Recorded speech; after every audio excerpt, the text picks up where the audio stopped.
전 세계적으로 반도체 수요는 이제 막 본격적으로 폭발하기 시작한 단계입니다.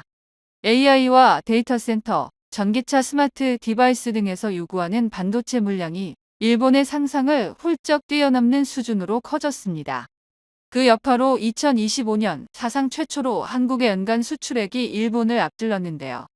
한국 수출은 약 1,040조 원, 일본은 약 1,020조 원 수준으로 한국이 처음으로 일본을 추월한 것입니다. 일본 입장에선 충격이 아닐 수 없습니다. 이 추월을 이끈 핵심 동력은 바로 반도체였는데요. 일본은 이제 제조 수출 양쪽에서 한국에 밀리며 체감되는 굴욕을 온몸으로 느끼고 있습니다. 블룸버그 등에 따르면 삼성전자의 메모리 슈퍼사이클은 최소 10년 이상 이어질 수 있다는 전망도 나옵니다. 미국 빅테크 바이어들은 현재 한국 반도체 회사들을 찾아 장기 공급 계약을 맺으려 줄을 서는 상황입니다. 일부 해외 기관들은 삼성전자의 2025년 영업이익이 100에서 150조 원에 달할 수 있다고 관측하고 있습니다. 애초 일본 쪽에서는 삼성이 분기 5조 원 이익 정도를 예상했지만 실제 영업이익이 이를 훨씬 뛰어넘는 속도로 불어나자 충격과 좌절감이 커지고 있습니다. 그러나 진짜 문제는 여기서 끝나지 않았습니다. 삼성에서 날아온 통지서가 일본 업계를 더욱 경악하게 만들었습니다. 삼성전자는 최근 주요 고객사들의 반도체 관련 가격 인상 통지서를 발송한 것으로 파악됩니다. 통지 내용은 반도체 가격을 최대 80%까지 인상한다는 것이고 협상 제한이 아니라 사실상 일방 통보 형식이었다고 알려졌습니다. 이런 통보 형식은 반도체 슈퍼사이클 중에서도 물량이 극도로 부족할 때만 등장하는 형태입니다. 그만큼 현재 삼성의 위상을 잘 보여줍니다. 보통 반도체 영업팀은 각 고객사와 개별 협상을 통해 물량, 단가를 조정하며 고객 규모와 관계에 따라 가격 차등을 둡니다. 그러나 최근 발송된 통지서에는 상당수 고객사에 대해 삼성 측이 일괄적으로 80% 인상을 통보한 것으로 전해집니다. 관계자들에 따르면 삼성 SK 하이닉스 내부에서는 고객을 A, B, C 등급으로 나누고 있습니다. A급은 애플, 엔비디아, 마이크로소프트 같은 글로벌 빅테크, 그 외는 BC급으로 분류된다고 합니다. 평소에는 물량을 많이 가져갈수록 단가를 낮춰주는 것이 일반적입니다. 하지만 공급 부족 국면이 심화되면 등급이 낮은 업체일수록 인상폭이 커지고 심지어 물량 확보 자체가 어려워집니다. 문제는 일본 업체들 대부분이 중소중견급 수요자라는 점입니다. 미국에는 빅테크 고객들이 대량으로 물량을 가져가는 반면 일본은 중소제조업체가 많아 개별 물량이 적고 협상력도 약합니다. 이 때문에 일본 업체들은 상대적으로 더 높은 가격 인상분을 떠안게 될 가능성이 크다는 분석이 나옵니다. 결국 일본에서는 이번 메모리 가격 급등이 산업계 전반에 악영향을 주고 있습니다. 과거엔 반도체를 직접 생산하던 일본이 이제는 한국이 부르는 가격을 맞춰야 하는 처지가 된 것입니다. 외신들은 일본 내부에서 도박과 같은 베팅을 하고 있다는 진단을 내놓고 있습니다. 일본 정부는 막대한 예산을 퍼부으며 라피더스를 중심으로 한 반도체 연합이 반드시 성공할 것이라고 자신하고 있습니다. 토요타, 소니, NTT 등 일본 대기업과 손잡고 국가 프로젝트 수준으로 밀어붙이고 있습니다. 그러나 영국 BBC 등 주요 매체들은 일본의 이런 행보를 두고 위험한 도박이라고 평가합니다.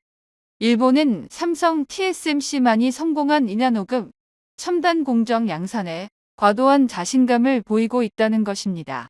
한술 더 떠 우리는 이나노가 아니라 1.8나노 공정으로 직행하겠다고 선언했는데 일본이 지금까지 양산해온 공정이 7나노 수준임을 감안하면 삼성의 이나노도 아닌 그보다 더 앞선 1.8나노로 곧장 건너뛰겠다는 말입니다.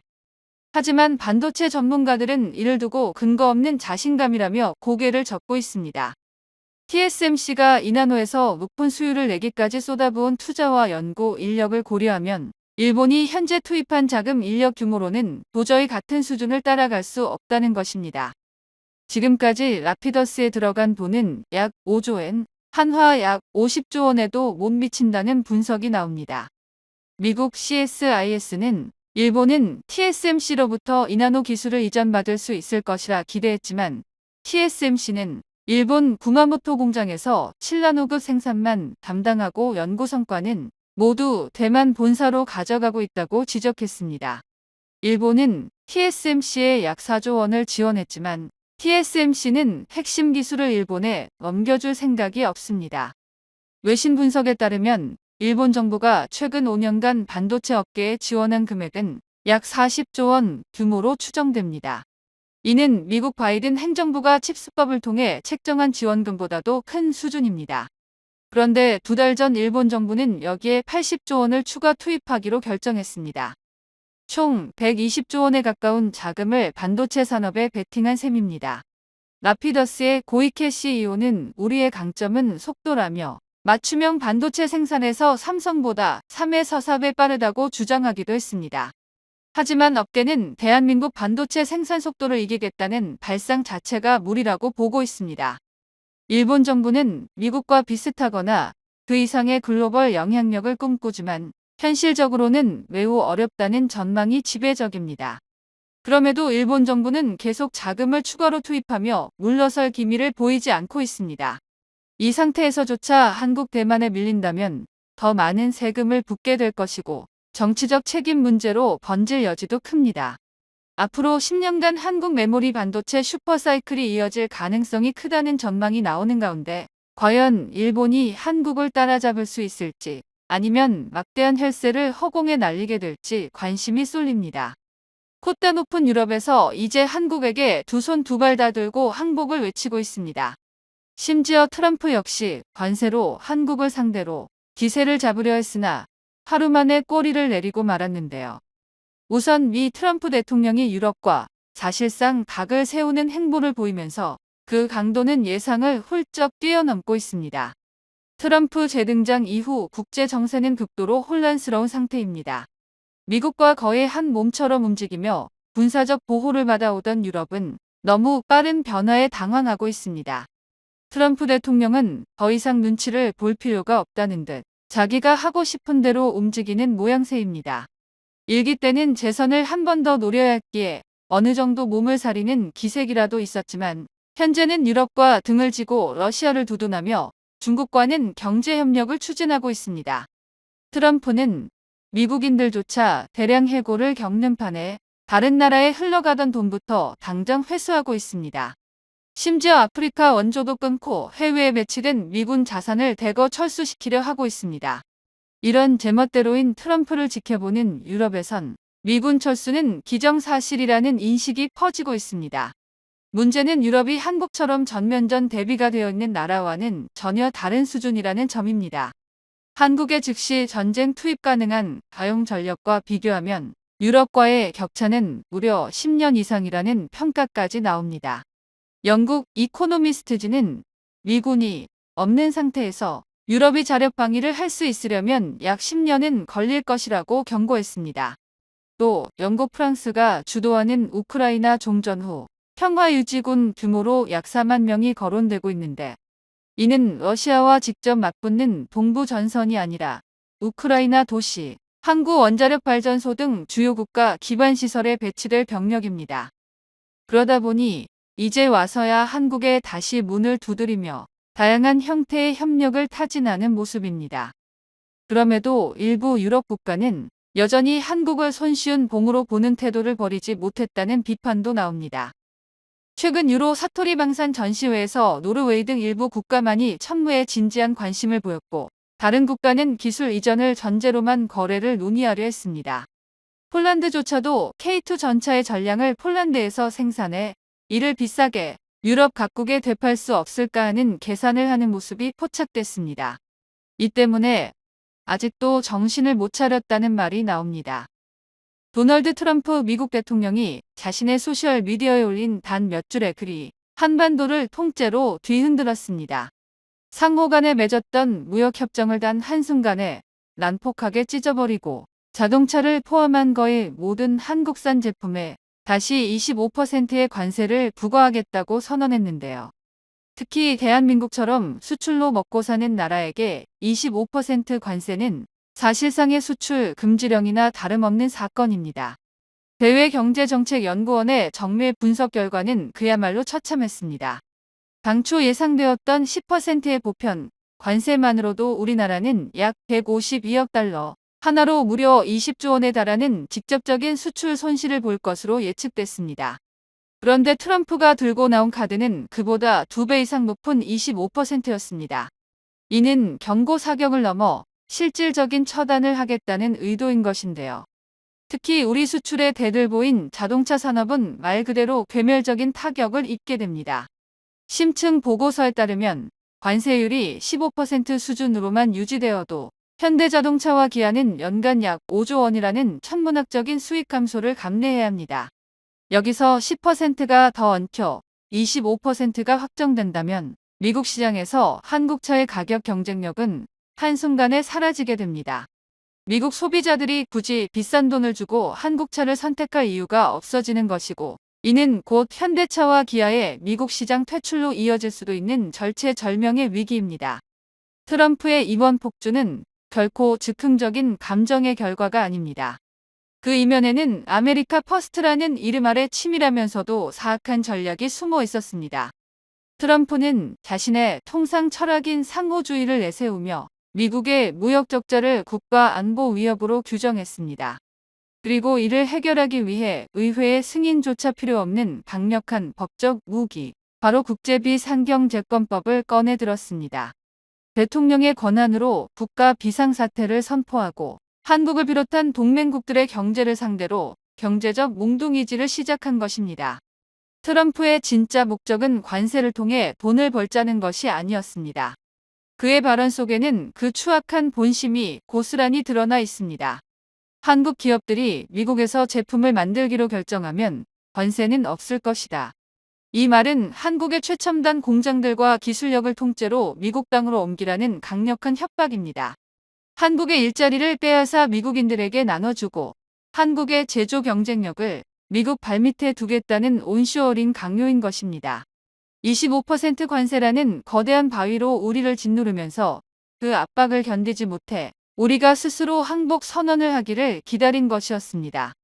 한국의 경제 전략을 갈기갈기 찢어놓고 오직 미국만을 위한 청부서를 들이민 셈입니다. 하지만 이제 대한민국은 더 이상 힘이 없는 나라가 아닙니다. 우리에게는 미국조차 벌벌 떨게 만들 치명적인 독침이 숨겨져 있었습니다. 전 세계가 떨고 있는 한국의 히든카드, AI 시대를 멈춰 세울 반도체의 위력입니다. 미국의 무차별적인 관세 폭격 앞에 우리 정부와 기업들은 겉으로는 신중한 모습을 보였지만 수면 아래에서는 이미 미국의 숨통을 끊어놓을 정밀한 반격 시나리오를 가동하고 있었습니다. 트럼프가 관세라는 낡은 무기로 우리를 위협할 때 대한민국은 21세기 가장 강력한 전략자산을 협상 테이블 위에 올려놓았습니다. 그것은 바로 인공지능 시대의 쌀이자 현대 문명의 심장이라 불리는 고대 역폭 메모리였습니다. 카운터포인트 리서치의 최신 데이터는 대한민국의 위상이 어느 정도인지를 명확히 증명해줍니다. 현재 전 세계 HBM 시장의 무려 80%를 대한민국 기업들이 차지하고 있습니다. 미국의 마이크론이 뒤를 쫓고 있다고는 하지만 기술 격차와 생산 능력 면에서 한국의 상대가 되지 않습니다. 해외 주요 자금들도 한국 반도체로 쏠리고 있습니다. 삼성전자와 SK하이닉스는 이번에도 역대급 실적을 예고하며 동시에 주가도 수직 상승 중입니다. 중장기 메모리 초호황기가 도래한 가운데 이번 실적은 국내 반도체 투톱이 써 내려갈 새로운 기록의 시작이 될 것이라는 기대도 큽니다. 이 말은 곧 지금 전 세계 경제를 이끌고 있는 AI 혁명, 그 중심에 있는 엔비디아와 같은 미국 빅테크 기업들이 한국의 HBM 없이는 단 하루도 공장을 돌릴 수 없다는 뜻입니다. 만약 한국이 관세 보복에 대한 대응으로 HBM 수출을 제한하겠다는 카드만 만지작거려도 미국의 자존심이자 미래인 실리콘밸리 전체가 마비될 수 있는 상황인 것입니다. 우리는 더 이상 미국의 처분만을 기다리는 약자가 아니었습니다. 미국의 AI 패권 전략 자체가 한국 반도체 기술력 위에 세워진 사상 누각이라는 점을 우리는 너무나 잘 알고 있었습니다. 트럼프가 우리의 자동차와 철강을 인질로 잡았다면 우리는 미국의 미래 산업 전체를 인질로 잡을 수 있는 힘이 있었던 것입니다. 한국의 소름 돋는 반격 준비에 백악관 참모들은 경악하기 시작했고 미국 거대 기업들은 트럼프에게 제발 멈춰달라고 아우성치기 시작했습니다. 한국이 꺼내든 HBM이라는 반도체 무기는 미국 실리콘밸리를 공포로 몰아넣었습니다. 엔비디아의 젠슨 황, 애플의 팀 등 미국의 네로라하는 테크 거물들이 한국과의 반도체 공급망이 깨지면 미국의 AI 패권은 끝장이라며 백악관으로 전화를 걸어대는 상황이 연출될지도 모릅니다. 트럼프는 한국을 손쉬운 먹잇감으로 생각하고 덤벼들었지만 오히려 자신의 정치적 기반이 송두리째 흔들리는 역설적인 상황에 직면하게 된 것입니다. 미국 주요 언론들은 한국의 반격이 예상보다 훨씬 조직적이고 치명적일 수 있다며 경악 섞인 보도를 쏟아내고 있습니다.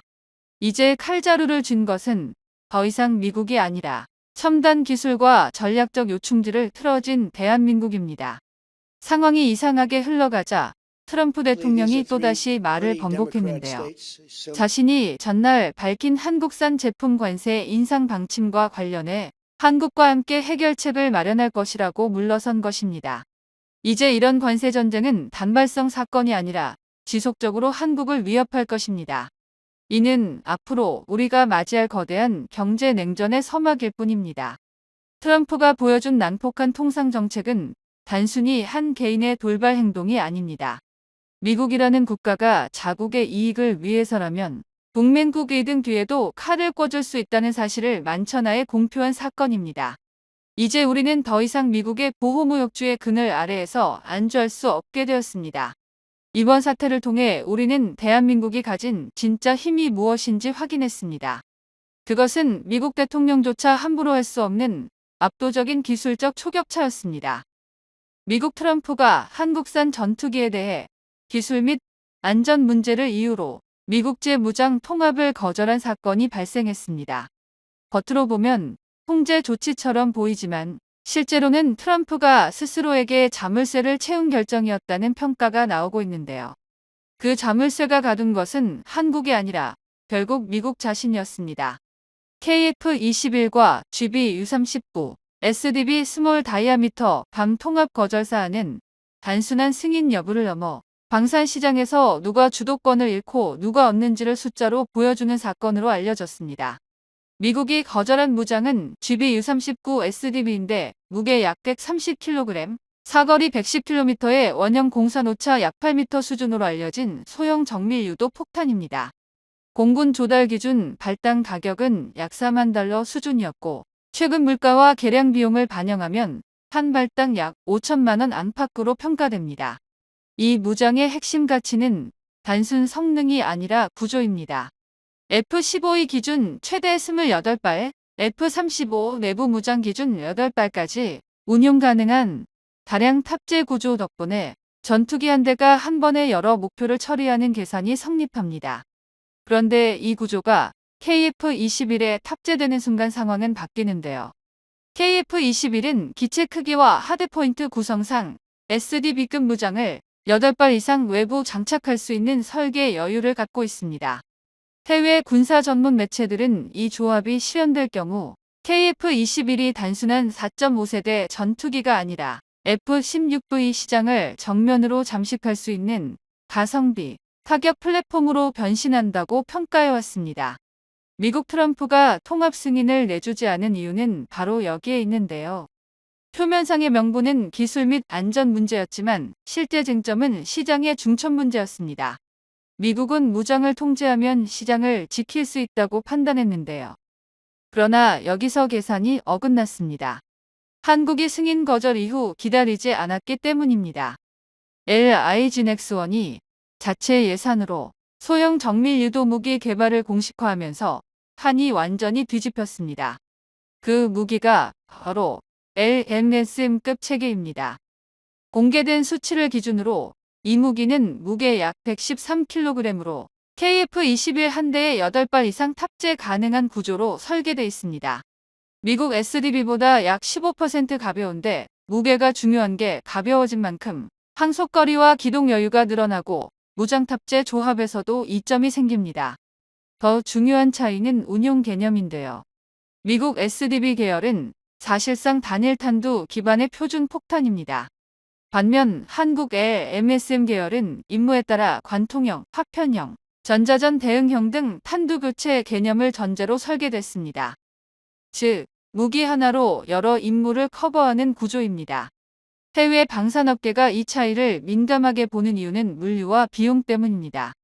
단일 유형 무장을 대량 운영하는 것보다 같은 플랫폼에서 임무별 맞춤 탄두를 쓰는 구조가 유지비와 교육 훈련 비용에서 큰 차이를 만듭니다. 결과적으로 미국 트럼프는 고작 무장 하나를 막았지만 이 때문에 한국은 무장체계 전체를 독립 노선으로 돌리게 됐습니다. 미국제 무장을 사용할 경우 필연적으로 따라오는 통합 승인 비용과 소프트웨어 접근 제한, 후속 개량 승인 대기 기간이 모두가 한 번에 사라지게 된 것입니다. 업계에서는 전투기 한 기종당 특정 무장을 통합 인증하는 데 들어가는 추가 비용을 최소 수백억 원 단위로 보는데 이 비용이 통째로 절감되는 셈입니다. 시간도 미국에 불리하게 작용하는데요. 미국제 무장은 통합 승인부터 실제 실전 운용까지 통상 3년에서 5년이 걸립니다. 반면 한국은 KF-21 블록 업그레이드 일정에 맞춰 국산 무장을 설계 개발 중입니다. 공개된 일정대로라면 MSM 계열 제품은 2년 내 개발 완료, 2032년 전력화를 목표로 하고 있습니다. 이는 KF-21 블록2 일정과 거의 정확히 겹치는데 이를 본 미국 입장에서 더 치명적인 지점이 바로 수출 구조입니다. 미국제 무장을 쓰는 순간 해당 전투기는 제3국 수출할 때마다 미국 정부의 재승인에 묶입니다. 반대로 국산 무장을 쓰는 순간 그 족쇄는 사라집니다. 전투기와 무장을 패키지로 제공할 수 있는 국가는 전 세계에서도 극히 제한적이었습니다. 미국과 프랑스, 러시아 정도가 대표적이었는데 여기에 한국이 새로 들어가는 순간 미국의 승인권은 영향력을 잃기 시작합니다. 앞으로 세계 수출 시장을 보면 이 변화는 결코 작지 않습니다. KF-21 기체 단가가 약 900억 원 내외로 거론되는 상황에서 무장 패키지까지 포함한 전체 사업 규모는 기체 가격의 30에서 40%까지 확대됩니다. 원래는 이 시장을 미국제 무장으로 묶어 두려던 전략이 오히려 한국산 무장 시장을 키워주는 결과로 돌아온 셈입니다. 미국이 막은 것은 한국 전투기의 무장 하나였지만 열려버린 것은 한국 방산의 독립 수익원인데요. 해외 방산 전문 매체들이 이번 사안을 단순한 승인 거절 뉴스로만 다루지 않는 이유도 여기에 있습니다. 미국이 통제를 선택한 순간 한국은 의존을 벌였습니다. 한 번 의존이 끊어진 시장은 다시 예전처럼 통제하기 어렵습니다. 미국이 KF-21에 미국제 무장 통합을 거절한 선택이 왜 전략적으로 손해가 되는지는 전투기 성능이 아니라 시장 구조로 봐야 합니다. 전투기 일대 가격보다 더 중요한 것은 그 기체가 평생 동안 소비하는 무장과 업그레이드 비용인데요. 방산업계에서는 전투기 도입 후 30년 운용 기간 동안 무장과 개량에 들어가는 비용이 기체 가격의 최소 1.5배에서 많게는 2배까지 간다고 보고 있습니다. 즉, 전투기 한 대 가격이 900억 원이라면 뒤에 따라오는 무장 개량 시장은 2천억 원에 육박합니다. 여기서 미국이 진짜로 손해를 보는 지점은 무장 하나의 매출이 아니라 표준 지위를 잃을 위험입니다. 전투기 시장에서 가장 큰 힘은 단순 성능이 아니라 표준입니다. 어떤 무장이 많이 쓰이느냐보다 어떤 체계가 기본값이 되느냐가 시장을 지배합니다.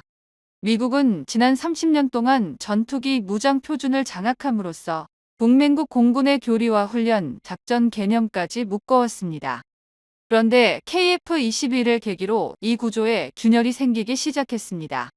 KF-21이 주로 노리는 고객은 이미 미 공군 수준의 고강도 작전을 상정하지 않는 국가들입니다.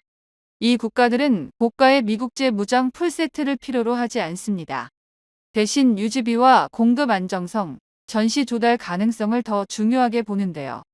실제로 아시아와 중동, 중남미 공군들의 연간 공군 예산은 미 공군의 5에서 10% 수준에 불과합니다. 이런 국가들에게 미제 무장은 성능 이전의 비용 부담으로 작용합니다. 여기서 한국 무장 체계가 등장하면 계산이 달라집니다. 미국 무장을 기준으로 짜인 작전 교리와 훈련 패키지를 그대로 수입할 필요가 없어지기 때문입니다. 한국은 전투기와 함께 훈련 정비 무장 운용 개념을 원 패키지로 제공합니다. 이 구조는 구매국 입장에서 초기 도입 비용뿐 아니라 10년, 20년 누적 비용을 크게 낮춥니다. 업계에서는 이 누적 비용 차이가 기체 가격의 절반 이상까지 벌어질 수 있다고 분석합니다. KF-21 무장 통합 거절 사안은 미국이 한 번 더 통제의 힘을 확인하려다가 오히려 표준 경쟁에서 불리한 위치로 이동하는 계기가 되고 있습니다. 미국은 승인 여부를 통해 질서를 관리해왔지만 그 질서가 유지되려면 대체제가 없어야 합니다. 한국은 지금 그 대체제를 만들어내고 있습니다. 결국 미국이 이번에 선택한 것은 통제였지만 결과적으로 잃게 되는 것은 선택권입니다. 한국은 이제 막히면 멈추는 나라가 아니라 막히면 노선을 바꾸는 나라로 인식되기 시작했습니다. 방산 시장에서 이 인식 변화는 숫자보다 오래 가는데요. 이번 사안의 결론은 단순한데 미국은 막았지만 한국은 미국이 필요 없는 구조를 만들고 있습니다. 그리고 구조가 완성되는 순간 한국은 미국의 통제에서 벗어난 자주적인 힘을 얻게 됩니다.